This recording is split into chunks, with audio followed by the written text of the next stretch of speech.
สบายดีเมื่อทุกทางที่เข้ามาติดตามรับชมตอนนี้เรากำลังจะกลับวังเวียงเรามาทางมาแต่บุรุกูลตัวเบิ่งนักท่องเที่ยวเขากำลังหลั่งไหลเข้ามาเที่ยวได้ขนาดเลยทุกท่านปีมานำรถตู้ก็มีรถตุ๊กก็มีเนาะลายเลยเนาะแล้วก็มีนักท่องเที่ยวที่ไปเที่ยวแล้วก็กลับแล้วนะตอนนี้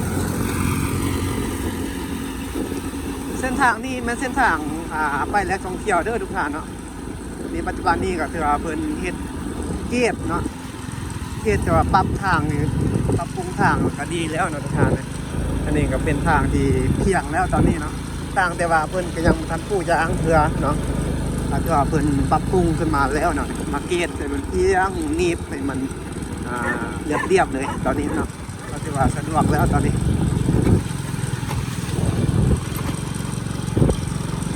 เพิ่นผู้ยางนี่น่าจะโอเคแล้วนะทุกท่านอีกบ่โดนเนาะบ้านเฮาอาจจะซักซ่าเนี่ยเด้อทุกท่านแต่ก็เอาใจรอเนาะก็คืออยู่ต่างประเทศเดี๋ยวเพิ่นก็ปรับปรุงคือกันเนาะ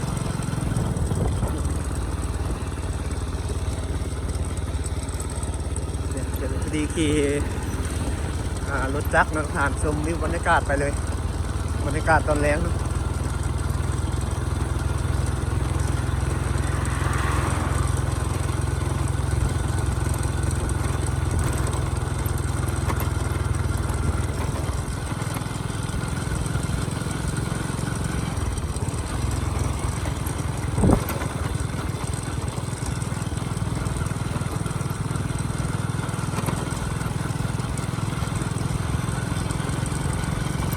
ตอนนี้ก็ประมาณ2 โมงเลยเด้อทุกท่านเนาะ2 โมง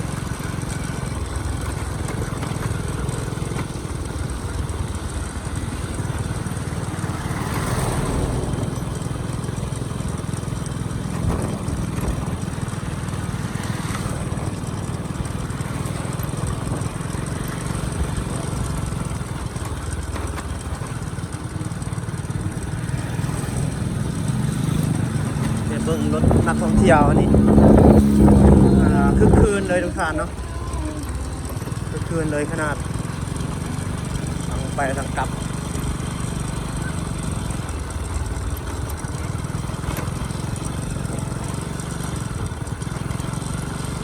ช่วงนี้เป็นช่วงนักท่องเที่ยวกำลังหลั่งไหลเข้ามาเที่ยววังเวียง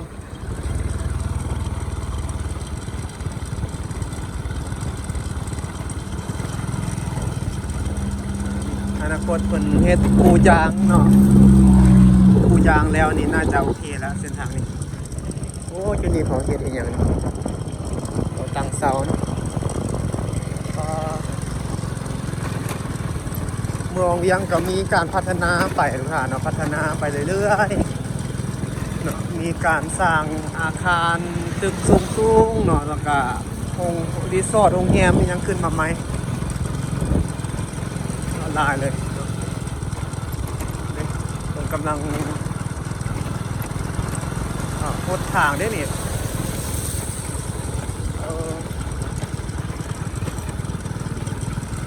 ทางจะเรียบงามเลยเนาะ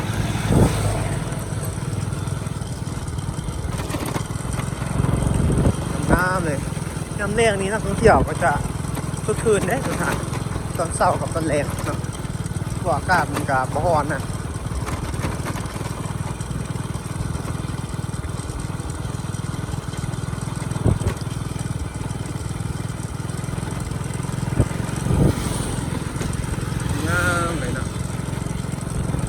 กดนำ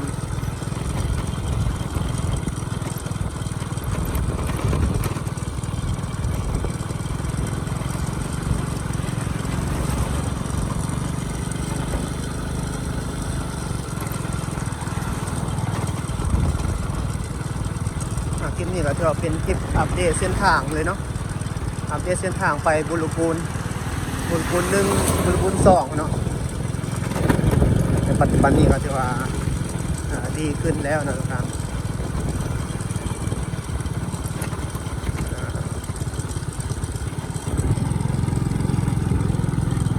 นักท่องเที่ยวเขาแปลงทางแล้วเด้เนี่ย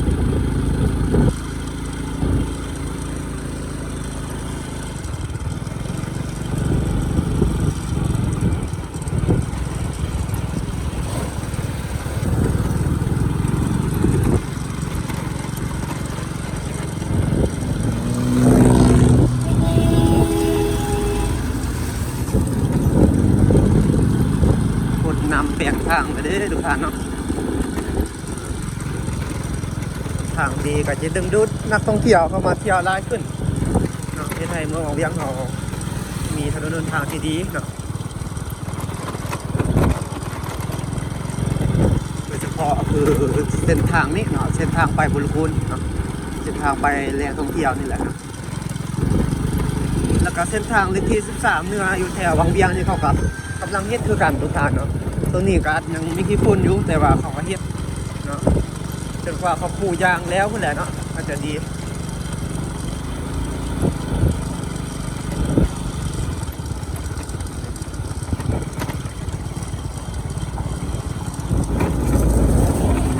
ตอนนี้ก็จะเป็นหารถบักเกียร์หลักลายแท้เลย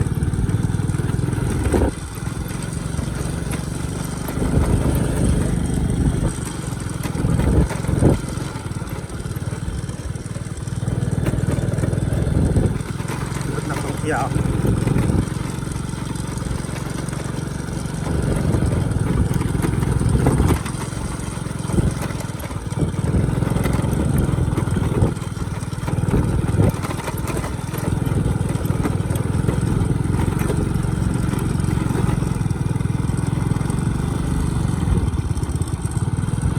คืนเนาะอันนี้2 โมงเลย2-3 โมง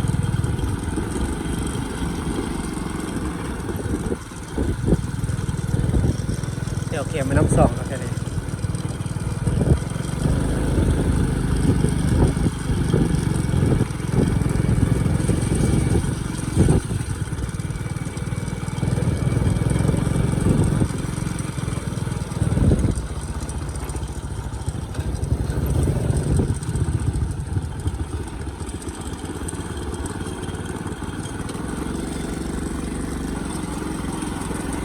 โอ้รถ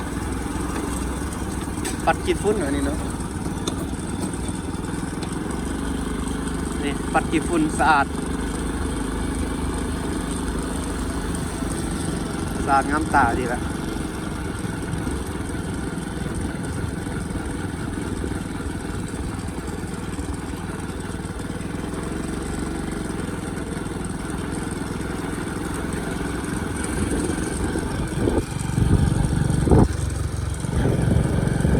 2 โมงสำนีเขาก็ร้องเหือเนาะทุกท่านพายเหือพายยักษ์เขาร้องเหือหางยาวเนาะกี่เหือหางยาวแล้วนะของยาวช่วงนี้แถวหาอาหารเต็มเลยท่านนี่เขาของยาว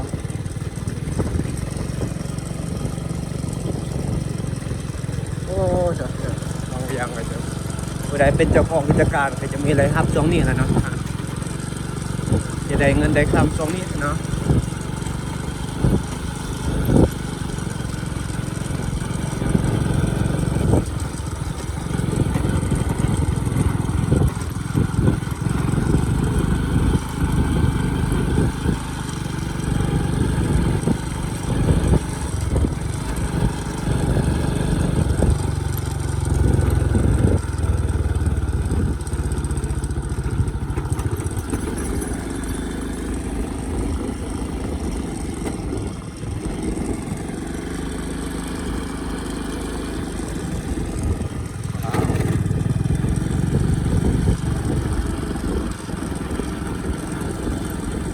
ตอนนี้จะเป็นแถวหาดบังไฟหาดดอนกลางนี่คนเต็มเลยตอนนี้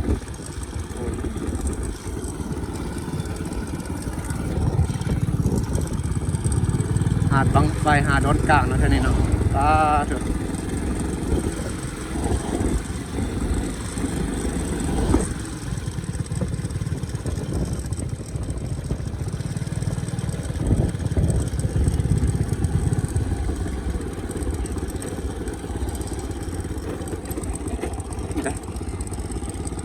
ากาศยังร้อนเนาะแล้วก็มาลินแถวนี้เนาะโอ้ทุกท่านคุณเนาะ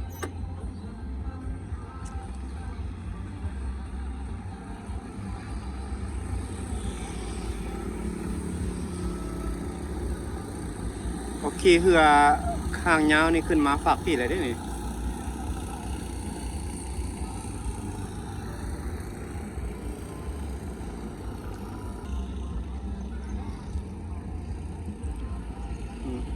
มือพักผ่อนเนาะมื้อนี้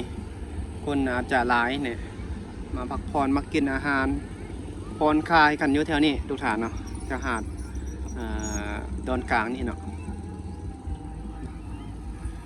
สำหรับวิดีโอนี้ก็ขออนุญาตจบคลิปประมาณนี้เด้อทุกท่านหลังจากที่พาทุกท่านเนาะขี่รถมาเตทางบุรุกูลเนาะก็เลยรีวิวเส้นทางมาเลยเนาะจนฮอดแถวนี้เบิ่งนักท่องเที่ยวก็ขออนุญาตจบคลิปประมาณนี้เด้อทุกท่านมาเจอกันคลิปหน้าเนาะพบกันใหม่